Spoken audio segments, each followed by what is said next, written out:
আসসালামু আলাইকুম সুপ্রিয় শিক্ষার্থীরা, তোমরা কেমন আছো সবাই? আশা করি তোমরা সবাই ভালো আছো। আলহামদুলিল্লাহ আমিও ভালো আছি। আমি তোমাদের যুক্তিবিদ্যা বিষয়ের প্রভাষক নীলুফার ইয়াসমিন, হযরত Yasmin Shah public college online ক্লাসে তোমাদের স্বাগত।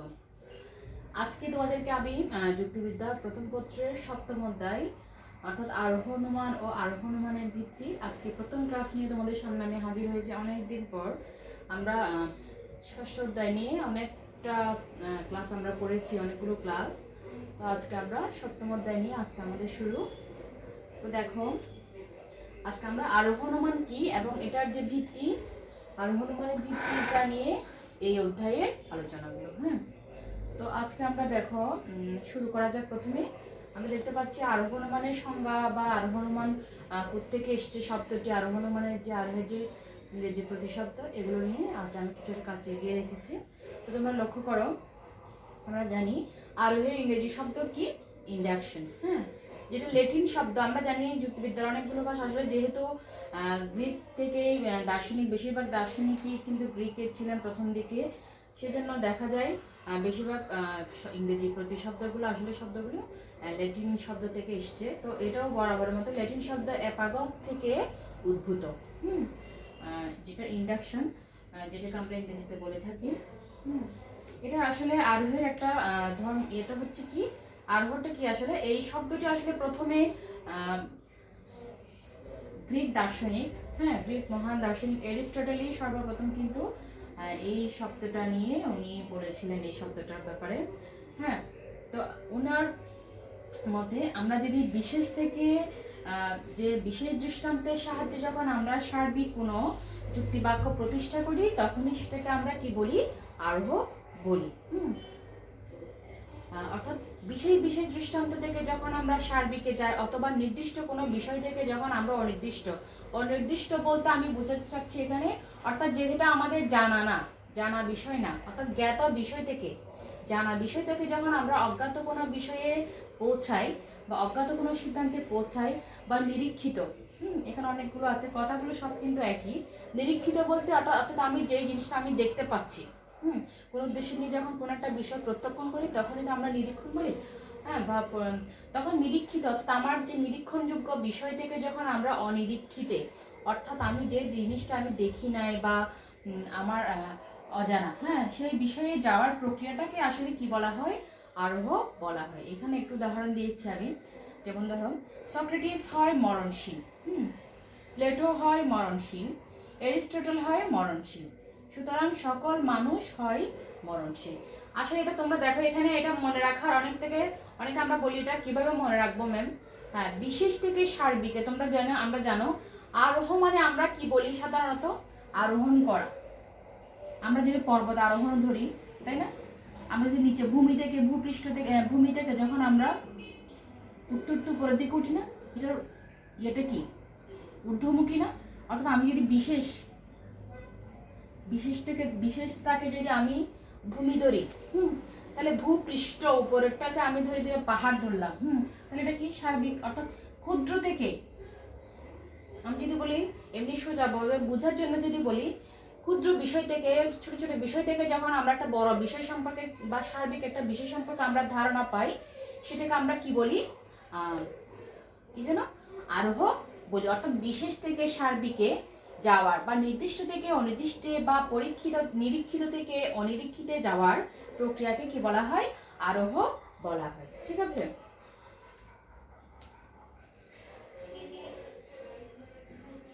তো দেখো উদাহরণটা, তাহলে আমরা এই যে এখান থেকে আমরা কিছু বৈশিষ্ট্য আমরা পাই। দেখা যাচ্ছে কি অনেক যুক্তিবিদ কিন্তু অনেকভাবে এটাকে বলেছেন, কিন্তু সবার মোট কথা প্রথম যেই মূল বৈশিষ্ট্যগুলো আসলে একই, সবাই একই কথাই বলেছেন। এই আরোহণে আমরা কিন্তু আগের অধ্যায়ে আলোচনা করেছিলাম।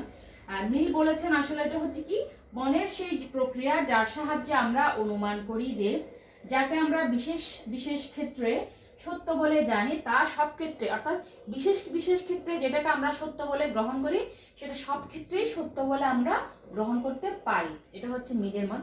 অর্থাৎ আমার যদি ক্ষুদ্র কোনো বিষয় বা কোনো বিশেষ বিশেষ অল্প কিছু দৃষ্টান্ত থেকে যখন আমি সার্বিকভাবে একটা সিদ্ধান্তে পৌঁছতে পারবো বা পৌঁছানোর যে প্রক্রিয়াটা, সেটাকে আমরা আসলে কি বলি? আরোহ বা আরোহণ অনুমান বলি। এখন তাহলে আমরা আরোহের যে আছে, যেমন ধরো আমরা যেমন বললাম এই যে সক্রেটিস, প্লেটো, এরিস্টটলের মরণশীলতা নিয়ে আমরা বললাম। আমরা এখানে 3 জন মানুষের মরণশীলতা দেখিয়ে আমরা একটা সিদ্ধান্ত নিলাম সকল মানুষ হয় মরণশীল। আসলে এটাই হচ্ছে, এগুলো হচ্ছে আসলে বিশেষ বাক্য, তাই না? এগুলো হচ্ছে বিশেষ বিশেষ বিশেষ দৃষ্টান্ত, বিশেষ দৃষ্টান্ত। তখন একটা সার্বিক একটা সিদ্ধান্ত আমরা পাচ্ছি। তাহলে বিশেষ বিশেষ দৃষ্টান্ত, আমি এখানে 3টা বিশেষ দৃষ্টান্ত দিয়ে আমি বলে ফেললাম যে সব মানুষ মরণশীল। হ্যাঁ, আসলে এটা হচ্ছে আমাদের যে জ্ঞানটা, জানার জ্ঞানটা কিন্তু আসলে সীমিত। হ্যাঁ, কারণ আমরা যেমন ধরো সীমিত কেন? কারণ আমরা অতীতে বা বর্তমানে বা ভবিষ্যতে আমরা ধারণা করছি সকল মানুষ মারা যাবে। কারণ অতীতে আমরা দেখেছি, আমরা রিলেটিভসরা আছে মারা গিয়েছেন, বর্তমানে এরকম অনেক মানুষ মারা যাচ্ছে বা আমাদের আত্মীয় স্বজনও মারা যাচ্ছে। বা এটা একটা হচ্ছে কি চলমান একটা প্রক্রিয়া, স্বাভাবিক একটা প্রক্রিয়া, প্রকৃতির একটা সাধারণ একটা নিয়মের মধ্যেই পড়ে। তো আমরা অতীতে এবং বর্তমান অভিজ্ঞতার প্রেক্ষিতে আমরা বলতে পারি ভবিষ্যতেও এরকম ঘটবে। তাহলে এই যে আমরা 3টা কালের যে ধারণার প্রেক্ষিতে আমরা অনুমান করে নিতে পারি যে আসলে এই প্রক্রিয়াটা চলমান, এবং এই প্রক্রিয়ার ধরে আমরা বলতে পারি এই যে বর্তমানের বা অতীতের বা ভবিষ্যতে যেটা ঘটবে, অর্থাৎ এই প্রক্রিয়া চলতে থাকবে, অর্থাৎ সব মানুষই কিন্তু একদিন মৃত্যুবরণ করবে। এটা হচ্ছে আমরা প্রকৃতির নিয়মের উপর আসলে ভিত্তি করে আমরা এই ধারণাটা, যে কিছু কিছু বিশেষ অভিজ্ঞতার উপর ভিত্তি করে আমরা এই ধারণাটা বা এই অনুমানটা ব্যক্ত করতে পারি যে সব মানুষই মরণশীল। ঠিক আছে, তাহলে আমরা দেখতে পাচ্ছি, তাহলে আমরা বলতে পারি আরোহণ অনুমানের জন্য আমরা কি করতে পারি? তাহলে এখানে দুটো বিষয় আমরা বা দুটো নীতি আমরা গ্রহণ করে থাকি। আরোহণ অনুমানে যে আমরা সিদ্ধান্ত নিই, আরোহণ অনুমানটা কেন কিভাবে করি, সেক্ষেত্রে আমাদের দুটো বিষয়ের উপর খেয়াল রাখতে হয় বা দুটো নীতির উপর। সেগুলো কি? একটা হচ্ছে কার্যকারণ নীতি, আরটা হচ্ছে কি প্রকৃতির নিয়মানুবর্তিতা নীতি। হ্যাঁ, কি কি? একটা হচ্ছে কার্যকারণ নীতি আর একটা হচ্ছে প্রকৃতির নিয়মানুবর্তিতা নীতি। এগুলোর উপরে আসলে আমরা ভিত্তি করে বিশেষ বিশেষ দৃষ্টান্তের প্রেক্ষিতে আমরা বলতে পারি একটা সার্বিক একটা সিদ্ধান্তে আমরা যেতে পারি। এগুলোর উপর ভিত্তি করে আসলে প্রত্যেকটা জিনিসেরও তো একটা ভিত্তি থাকে। আমি তো একটা ভিত্তি ছাড়া বা কোনো একটা যুক্তি ছাড়া আমি তো বলতে পারি না যে আসলে সব মানুষই মারা যাবে। হ্যাঁ, এই যে সব মানুষই মারা যাবে এই কথাটা আমি বলতে পারছি কিভাবে, বা আমরা বলতে পারি কিভাবে? আমাদের যে প্রকৃতির নিয়ম আছে বা কার্যকারণের একটা ব্যাপার আছে, নিয়ম আছে, সেগুলোর উপরে ভিত্তি করে আসলে আমরা বলতে পারি সব মানুষের মরণশীলতাটা নিয়ে। তাহলে আমরা আরোহণ অনুমানের দুটো বৈশিষ্ট্য আমরা আরোহণ অনুমানের কিছু বৈশিষ্ট্য নিয়ে আমরা তাহলে আমরা বলতে পারি কি কি। যেমন আমরা যদি বলি প্রথম বৈশিষ্ট্যটা, আরোহণ অনুমানের সিদ্ধান্ত সবসময় কি হবে? সার্বিক সিদ্ধান্ত হবে। আমি এখানে লিখছি আরোহ অনুমানের বৈশিষ্ট্য, এগুলো কিন্তু আগেও পড়ানো হয়েছে। ঠিক আছে, আরোহ অনুমানের বৈশিষ্ট্য।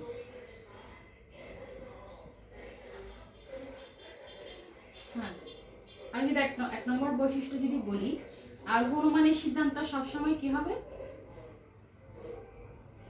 আরোহ অনুমানের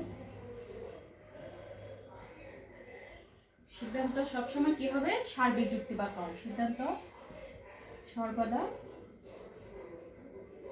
সার্বিক যুক্তি বাক্য হয়। সেটা আমরা কিভাবে আসি? আমরা জানি কি প্রত্যেকটা অনুমানের কি থাকে? দুটো অংশ থাকে। তোমরা খেয়াল রাখবা, প্রত্যেকটা অনুমানের কয়টি অংশ থাকে? অবশ্যই দুটো অংশ। আমি একটু লিখি, প্রত্যেকটি অনুমান বা যুক্তির অনুমানের দুটি অংশ। যেমন একটা ক নাম্বার কি? আশ্রয় বাক্য, খ সিদ্ধান্ত। তাই না? এই যে সিদ্ধান্ত বা আশ্রয় বাক্য, এই যে এখানে যে আমরা আরোহণ অনুমানটা পাচ্ছি, এইখানে যে সিদ্ধান্তটা পাই এটা সবসময় কিন্তু কি সার্বিক যুক্তি বাক্য হবে, তাই না? সার্বিক, আমরা আরোহণ অনুমানটাই হচ্ছে আসলে কি বিশেষ থেকে সার্বিকভাবে যখন আমরা কোনো বিষয়কে চিন্তা করি, বিশেষ দৃষ্টান্ত থেকে যখন আমরা সার্বিক কোনো সিদ্ধান্তে পৌঁছই, তখনই তো সেটাকে আমরা বলি কি আরোহণ অনুমান। তাহলে সেক্ষেত্রে আমরা দেখতে পাচ্ছি কি প্রত্যেকটা অনুমানের দুটো অংশ আছে, তার মধ্যে আশ্রয় বাক্য এবং সিদ্ধান্ত, এই দুটো অংশ। তাহলে আমরা সিদ্ধান্তের কথা কি বলছি? তাহলে আরোহণ অনুমানের যে সিদ্ধান্ত আমরা যে যুক্তি বাক্যটা স্থাপন করি, এটা কি ধরনের যুক্তি বাক্য হবে বলছে? সার্বিক যুক্তি বাক্য, সবসময় সার্বিক যুক্তি বাক্য হয়।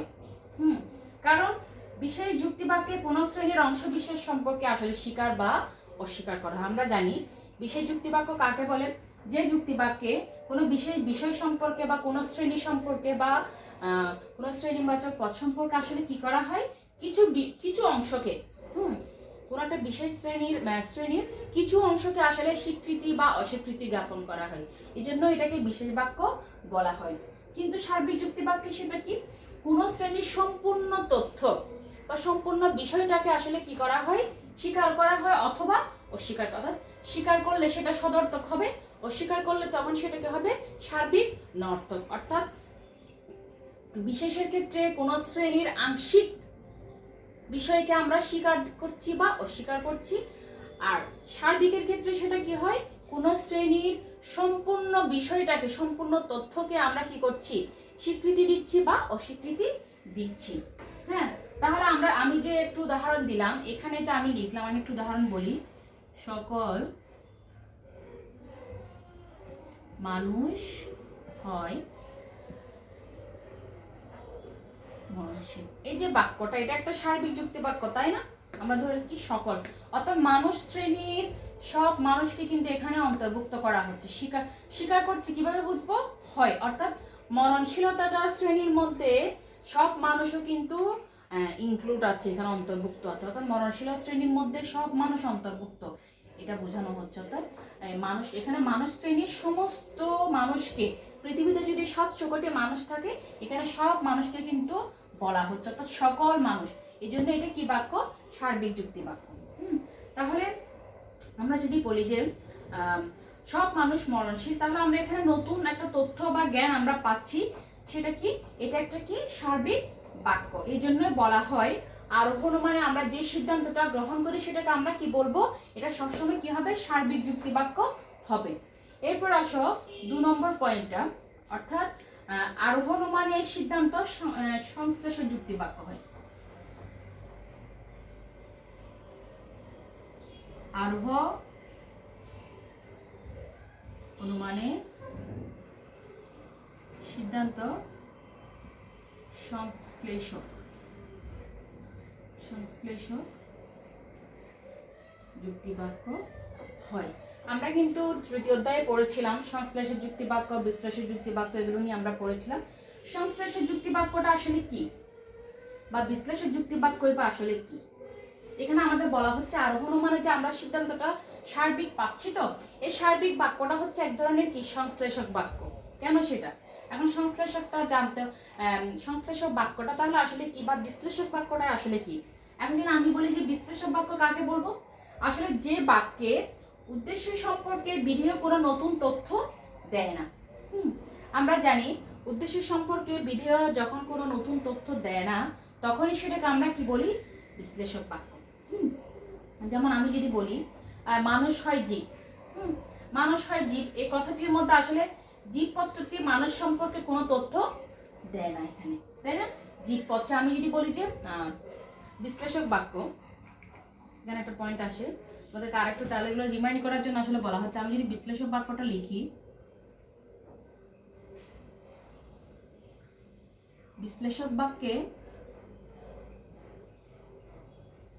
উদ্দেশ্য সম্পর্কে বিধেয় নতুন কোনো তথ্য দেয় না। যেমন আমি যদি একটু উদাহরণ দিই, যেমন মানুষ হয় জীব, আমি লিখলাম মানুষ হয় জীব। এই যে এখানে উদ্দেশ্য সম্পর্কে কিন্তু বিধেয় অর্থাৎ মানুষ সম্পর্কে জীব কোনো কিন্তু নতুন তথ্য দিচ্ছে না। জীব এটা কি ধরনের জীব? কি দ্বিপদ জীব, নাকি এটা বুদ্ধিবৃত্তি সম্পন্ন জীব? অর্থাৎ মানুষ সম্পর্কে কোনো স্পষ্ট ধারণা আমাদেরকে দিচ্ছে না, বা নতুন কোনো তথ্য আমাদেরকে এখানে দিচ্ছে না। এই জন্য এটা হচ্ছে কি বিশ্লেষক বাক্য। আর যদি আমরা কিন্তু আমাদের আরোহণ অনুমানের ক্ষেত্রে সিদ্ধান্তটি কি হবে? সংশ্লেষক যুক্তি বাক্য হবে। ঠিক আছে, আরোহণ অনুমানের সিদ্ধান্ত কি হবে? সংশ্লেষক যুক্তি বাক্য হবে। তাহলে সংশ্লেষক যুক্তি বাক্যে আসো।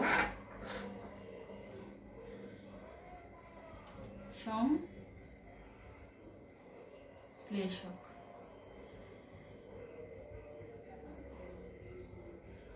যুক্তি বাক্য।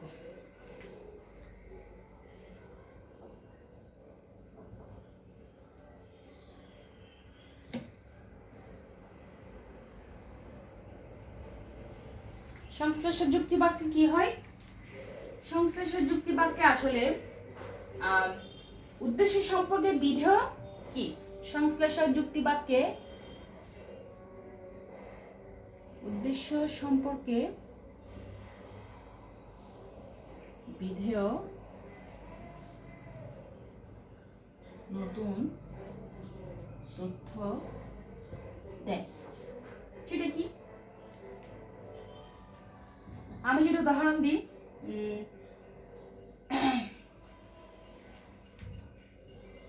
যেমন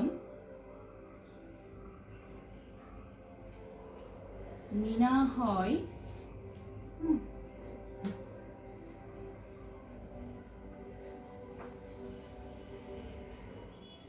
ভালো মেয়ে। হ্যাঁ, আমি এটা লিখলাম। যেমন মিনা হয় ভালো মেয়ে। আমরা এখানে জানি কি উদ্দেশ্য পদ কি? মিনা, এবং বিধেয় পদ কি? ভালো মেয়ে।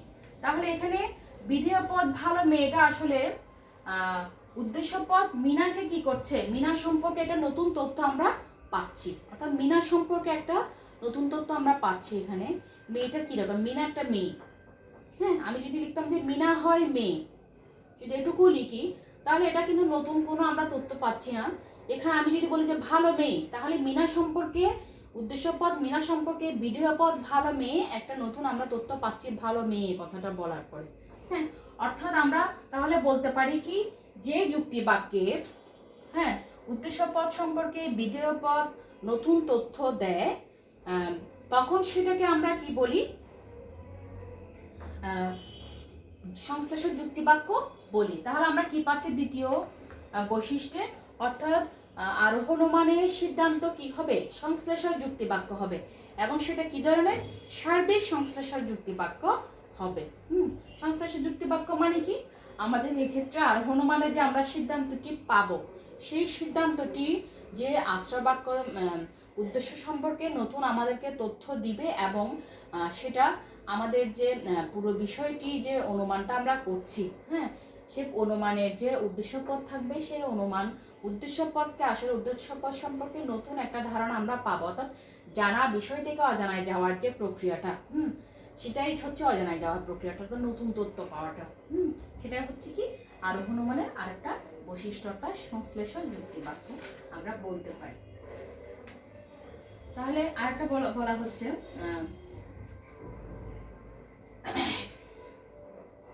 এখানে আরেকটা লেখা যায়, সরি,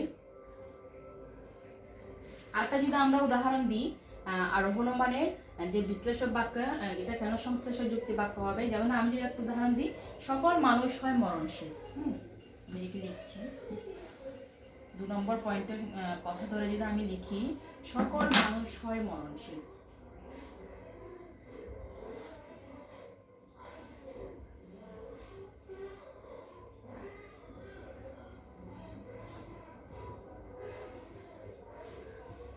সকল মানুষ হয় মরণশীল।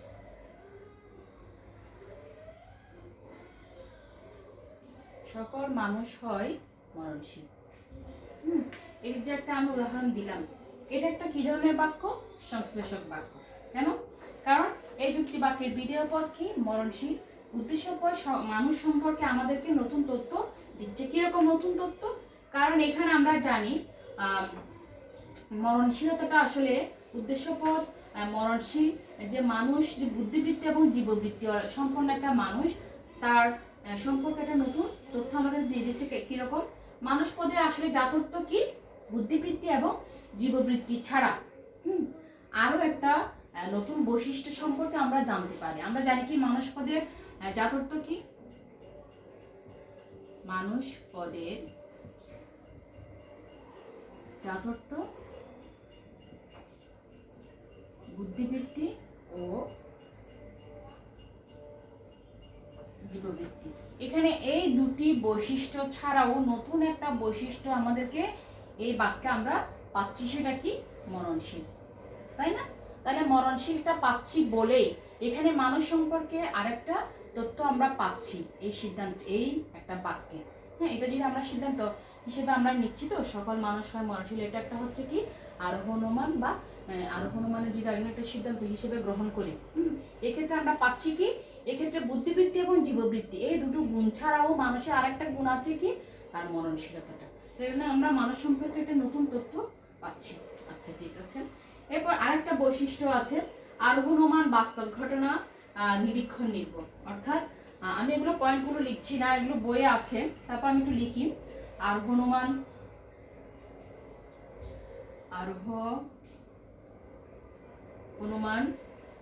বাস্তব ঘটনা নিরীক্ষণ নির্ভর। বাস্তব ঘটনা নিরীক্ষণ নির্ভর অর্থাৎ কিরকম? আরোহণমান আমরা কি করি? অভিজ্ঞতার সাহায্যে আমরা বাস্তব অভিজ্ঞতা বা জগতের বিশেষ ঘটনা সম্পর্কে আসলে আমরা জ্ঞান লাভ করি এবং এই বাস্তব জ্ঞানের উপর ভিত্তি করে কিন্তু আমরা একটা সার্বিক সিদ্ধান্ত প্রতিষ্ঠা করি। সেজন্য আমরা বলছি, যেমন ধরো কিছু মানুষের মরণশীলতাটাকে আমরা বলতে পারি কি সব মানুষের মরণশীলতা, অর্থাৎ কিছু মানুষের মরণশীলতা তো এটা একটা বাস্তব ঘটনা। এখান থেকে কিন্তু আমরা তথ্য বা উপাত্তগুলো পাচ্ছি যে আমরা একটা সার্বিক সিদ্ধান্তে পৌঁছানোর। অর্থাৎ আমরা আগেও বলেছি আরোহণমানের আসলে আকারগত সত্যতার পাশাপাশি বস্তুগত সত্যতাটাও কিন্তু অনেক বিবেচ্য বিষয়, অর্থাৎ সেটাই হচ্ছে বাস্তব ঘটনা নিরীক্ষণ নির্ভর, সেটাই বোঝানো হচ্ছে, অর্থাৎ বস্তুগত সত্যতার উপরই নির্ভর করে। আরেকটা হচ্ছে আরোহণমান প্রকৃতি নিয়মানুবর্তিতা নীতির উপর বিশ্বাস করে সিদ্ধান্ত গ্রহণ করা হয়। আরেকটা হচ্ছে তোমার আরোহণমান কার্যকারণ নীতির ভিত্তিতে আসলে কি করে সিদ্ধান্ত নেয়। তারপর আরেকটা পয়েন্ট আমরা যদি বলি আরোহণমানে জ্ঞাত সত্য থেকে অজ্ঞাত সত্যে গমন করা, সেটা তো আমরা আগেও সংজ্ঞায় বলেছি। সেটা কি? অর্থাৎ আমরা যখন কোনো বিষয় জানি, অর্থাৎ আমি যদি বলি উদাহরণ সহ কিছু মানুষের মরণশীলতা থেকে আমি এটা হচ্ছে আমার জানা বিষয়। সব মানুষের মরণশীলতা তো পুরো বিশ্বের মানুষকে তো আমার আসলে মরণশীলতাটা নিয়ে আমার জনে দেখাটা আসলে সম্ভব না। এটার জন্য বলা হচ্ছে এটা আসলে সীমিত জ্ঞান আমাদের। সেই সীমিত জ্ঞানটা আমাদের কিসের উপর নির্ভর করতে হচ্ছে? প্রকৃতির নিয়ম এবং কার্যকারণ নিয়মের উপর নির্ভর করে কিন্তু আমরা সিদ্ধান্ত গ্রহণ করে থাকি কি সব মানুষের মরণশীলতাটা। অর্থাৎ আরেকটা পয়েন্ট, গুরুত্বপূর্ণ পয়েন্ট, আমি সেটা লিখছি। আরোহণমানে আরোহাত্মক উল্লম্ফন থাকে। আরোহণমানে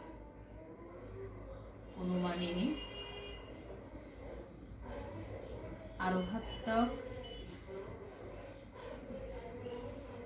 উল্লম্ফন থাকে। আসলে এটা ওই বিষয়টাই যেটা আমরা আগে বলেছিলাম, আরোহণমান হচ্ছে জানা বিষয় থেকে অজানা বিষয়ে গমন করা। হ্যাঁ, সেই জিনিসটাই হচ্ছে আসলে আরোহমূলক উল্লম্ফন বা ইন্ডাকটিভ লিপ। আরোহাত্মক লম্ফ সেটা কি? আরোহণমানে যে আমরা বলি বিশেষ এটা দিক হচ্ছে কি, এটা কি আছে? এটা আরোহাত্মক উল্লম্ফন আছে। সেই জিনিসটা কি? ওই যে একটু আগে বললাম, জ্ঞাত সত্য থেকে যখন আমরা অজ্ঞাত সত্যে অথবা বিশেষ বিষয় থেকে যখন আমরা সার্বিকে উপনীত হই, অথবা প্রত্যক্ষ থেকে যখন আমরা অপ্রত্যক্ষিত বিষয়ে গমন করি, সেই গমন করাটাকে আসলে বলা হয় আরোহাত্মক উল্লম্ফন বা আরোহমূলক লম্ফ। ঠিক আছে? আরোহাত্মক উল্লম্ফন বা আরোহমূলক লম্ফ। তাহলে তাহলে সেটা কি? এই যে আমরা উদাহরণে দেখিয়েছিলাম সক্রেটিস হয় মরণশীল, প্লেটো হয় মরণশীল, এরিস্টটল হয় মরণশীল, সুতরাং সকল মানুষ হয় মরণশীল। এই যে বিশেষ বিশেষ দৃষ্টান্ত, এই বিশেষ বিশেষ দৃষ্টান্তে মৃত্যু বা মরণশীলতাটা কথাটা আমরা জানছি, কিন্তু সব মানুষের মরণশীলতাটা আমাদের জানা সম্ভব নয়। এই যে জানা সম্ভব নয়, কিন্তু এই যে সরাসরি আমরা কিছু মানুষের মরণশীলতা থেকে যখন আমরা সরাসরি সব মানুষের মরণশীলতাতে পৌঁছে যাচ্ছি, মাঝখানে তো আরো অনেক মানুষ, আমি যদি পৃথিবীতে 800 কোটি মানুষ ধরি বা 700 কোটি মানুষ ধরি, আমি 4 জন, 100 জন, 500 জন, 1000 জন, কয়জন মানুষের আমি মরণশীলতা দেখতে পারবো, কয়জন মানুষ মারা যাচ্ছে কিভাবে বুঝতে পারবো? হ্যাঁ, এই যে আমরা কিছু মানুষের বিশেষ বিশেষ বা আংশিক কিছু মানুষের মৃত্যু থেকে আমরা কিভাবে বলতে পারছি সব মানুষের মরণশীলতাটা? এই যে সব মানুষের মরণশীলতাটা বলতে যাওয়ার যে প্রক্রিয়াটা, এখানে যে আমরা কিছু মানুষের বা বিশেষ দৃষ্টান্ত থেকে যখন আমরা সার্বিক সিদ্ধান্তে একটা লাভটা দিচ্ছি, যে ফাঁকটা আমাদের রয়ে যাচ্ছে, কি সেই ফাঁকটা আমাদের পূরণ করে কে? সেটা হচ্ছে আমাদের যে আমরা সেটা নিয়ে আমাদের এই অধ্যায়ে আলোচ্য বিষয়, অর্থাৎ আরোহ অনুমানের ভিত্তি। সেই ভিত্তিটা হচ্ছে আসলে কি? কার্যকারণ নিয়ম, কার্যকারণ নিয়ম, প্রকৃতি নিয়মানুবর্তিতা নীতি, নিরীক্ষণ, পরীক্ষণ, এগুলোর উপর ভিত্তি করেই কিন্তু আমরা সেই লাভটা দিই আসলে। অর্থাৎ জানা বিষয় থেকে আমরা অজানা বিষয়ে যাওয়ার যে প্রসেসটা, সেই প্রসেসটা আসলে এই যে ভিত্তিগুলোর উপরে ডিপেন্ড করে আমরা প্রক্রিয়াটা সম্পন্ন করি। সেই প্রক্রিয়াটাকে আসলে বলা হয় কি? আরোহমূলক লম্ফ। ঠিক আছে, আরেকটা গুরুত্বপূর্ণ পয়েন্ট আসো, সেটা হচ্ছে আরোহ অনুমানের সিদ্ধান্ত আশ্রবাক্য থেকে বেশি ব্যাপক হয়। সেটা কিন্তু আমরা আগেও পড়েছি। আরোহ অনুমানের সিদ্ধান্ত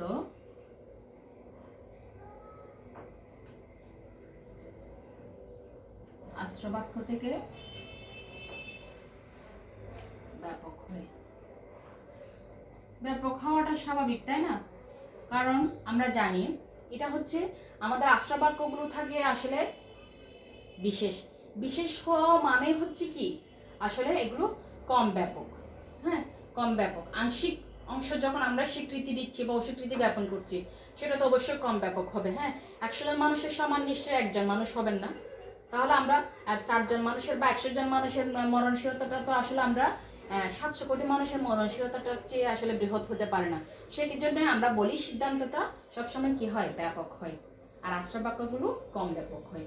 এটা হচ্ছে একটা গুরুত্বপূর্ণ পয়েন্ট। এগুলো আসলে ওখানে সবগুলো আছে, তাহলে আমরা বৈশিষ্ট্য এগুলো পেলাম মোটামুটি।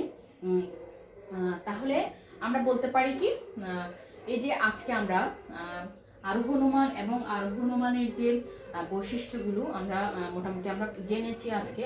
আশা করি তোমরা এগুলো বলতে পারবে, বুঝতে পেরেছো ব্যাপারগুলো। আসলে আরোহ অনুমানের সংজ্ঞার মধ্যে কিন্তু এই বিষয়গুলো আসলে নিহিত আছে, তাই না? তোমরা সেগুলো বুঝতে পেরেছো নিশ্চয়ই।